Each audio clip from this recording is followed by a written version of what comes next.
Boa tarde. Eu vou começar o primeiro vídeo do sétimo ano, fazendo um resuminho do que a gente estudou, né, do primeiro bimestre, enquanto nós estávamos presencialmente, e também um resuminho do que foi trabalhado nas aulas do Centro de Mídias, tá bem?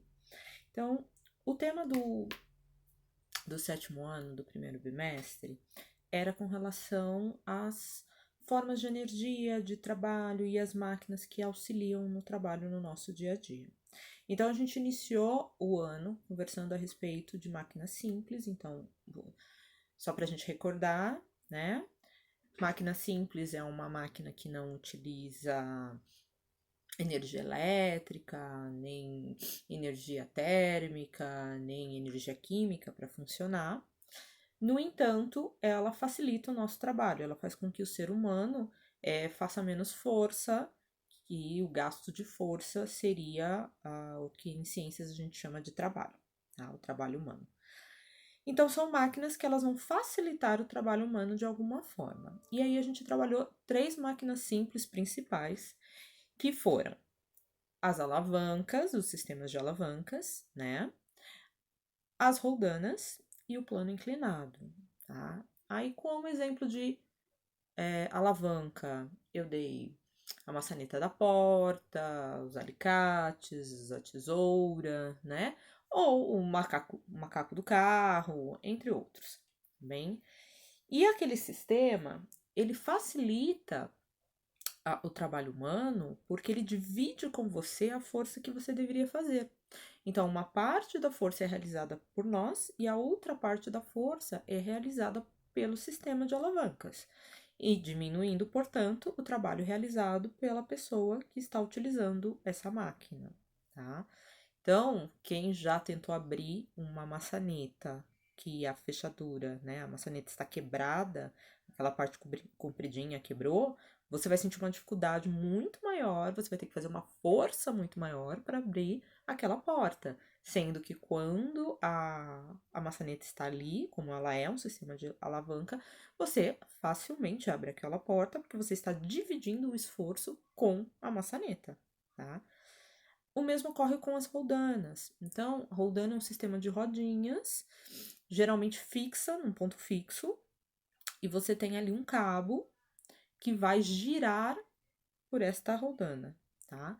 E aí, da mesma forma que a alavanca, você estará dividindo o trabalho de força com esta roldana. Isso fará com que você faça muito menos esforço, tá? Um lugar que a gente tem um sistema de roldana, geralmente na casa das pessoas, é naqueles varais de teto, né? São várias roldanas que estão ligadas naquele varal, você coloca aquele monte de roupa e depois você puxa os fios todos de uma vez, né? E você consegue erguer uma quantidade absurda de roupas para o teto para elas secarem lá em cima, tá? Então, nesse momento, você está fazendo a metade da força que você faria se você tivesse que erguer realmente essas roupas apenas com a sua força, tá? E a gente vê sistemas de roldanas em guindastes, a gente vê sistemas de roldanas em elevadores, a gente vê sistemas de roldanas em esteiras rolantes e por aí vai, tá? Então, existem vários outros locais que a gente utiliza sistemas de roldanas. Claro que elas não estão sendo utilizadas sozinha, você tem ali a utilização também de um motor ou de uma outra coisa, mas a roldana está ali para diminuir o gasto desse combustível, desse motor ou de eletricidade, assim como no varal você está diminuindo a força que você vai fazer para subir essa roupa toda, tá? E por fim, o plano inclinado, que nada mais é do que uma rampa, né? Que facilita a subida de pessoas, de carrinho de bebê, de um cadeirante, uma cadeira de rodas, de um carrinho de supermercado, tá? Que de outra forma seria quase impossível você fazer essa subida. Então a rampa, ela aumenta a distância que você vai ter que percorrer, mas por outro lado, você vai fazer essa força aos poucos, então vai facilitar o seu trabalho desta forma, tá bem? E aí a gente conversou sobre essas 3 tipos, e aí a gente começou a conversar sobre as segundo tipo de máquina que começou a ser utilizado pela humanidade, que foram as máquinas térmicas, que utilizam o calor para poder funcionar, né? A gente sabe que a gente teve uma revolução industrial baseada nisso, então as grandes indústrias, né, foram criadas a partir de máquinas térmicas. Nós temos as locomotivas que funcionam com motores movidos a calor, né? Geralmente madeira, carvão, que são queimados ali, e uma infinidade de outras máquinas que utilizam o calor como princípio para realizar algum trabalho, tá bem? Então, o que é o calor? Calor é um tipo de energia, chamado de energia térmica, tá?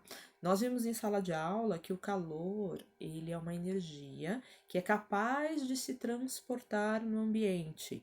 E ela faz isso, a gente chama isso de propagação de calor, e ela faz isso sempre indo do local onde ela está mais concentrada para o local de menor concentração.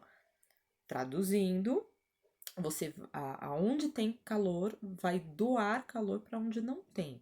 Então, até que haja um equilíbrio ali, né, entre as partes. Então, se eu estou com meu corpo muito quente e um amigo está com o corpo mais frio, se eu me aproximar dele, o calor do meu corpo vai passar para o calor do corpo do colega, né, o que a gente chama de calor humano. Se eu estou em um ambiente aonde está muito gelado e eu estou com o corpo quente, a tendência é que o meu corpo ceda o calor para o ambiente e eu vá ficar com o corpo mais frio. Isso dará a sensação de que eu estou com frio, porque toda vez que eu perco calor, eu sinto frio. Toda vez que eu ganho calor, eu sinto calor, né? Eu tenho a sensação térmica de calor. Então a gente viu que essas trocas elas acontecem sem que a gente queira, né? É um processo natural. Então o calor sempre vai da onde ele está com maior concentração para onde ele está com uma menor concentração. Isso é a propagação normal dele, tá bem? Sendo assim, a gente vai para o último item, né, do primeiro bimestre, que seria o equilíbrio térmico, né?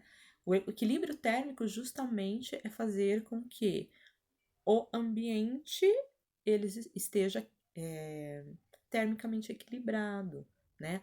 A temperatura desse ambiente ela tem que estar equilibrada, tá? E como é que isso acontece? Através da propagação de calor. Então, o calor ele vai propagando-se, né? Da onde ele está mais concentrado para onde ele está menos concentrado, tá? E o nosso planeta ele funciona como se fosse uma estufa, tá? Porque nós temos aqui a atmosfera é um ambiente fechado. Então, o nosso planeta, ele está protegido do restante do universo, né? Onde a gente tem a ausência de calor, né? E o calor do nosso planeta, ele vem do Sol.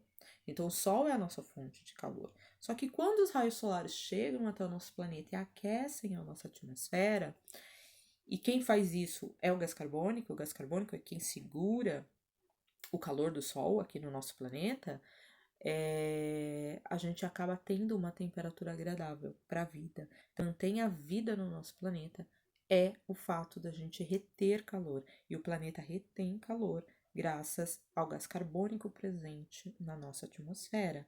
Então, o gás carbônico, embora hoje ele seja um pouco de um vilão, por conta do efeito estufa que vem acelerando o aquecimento global, por outro lado, ele foi essencial para que a vida acontecesse no nosso planeta, porque é graças a ele que a gente tem uma temperatura que foi possível que a vida surgisse, né?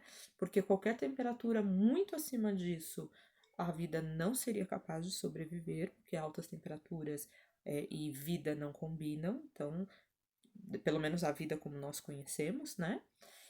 E se fosse uma temperatura muito, muito, muito mais baixa, como existe no universo, a gente morreria de frio, né? Então, o tipo de vida que se desenvolveu no nosso planeta não suportaria outras temperaturas muito mais altas ou muito mais baixas, diferente da que o nosso planeta tem.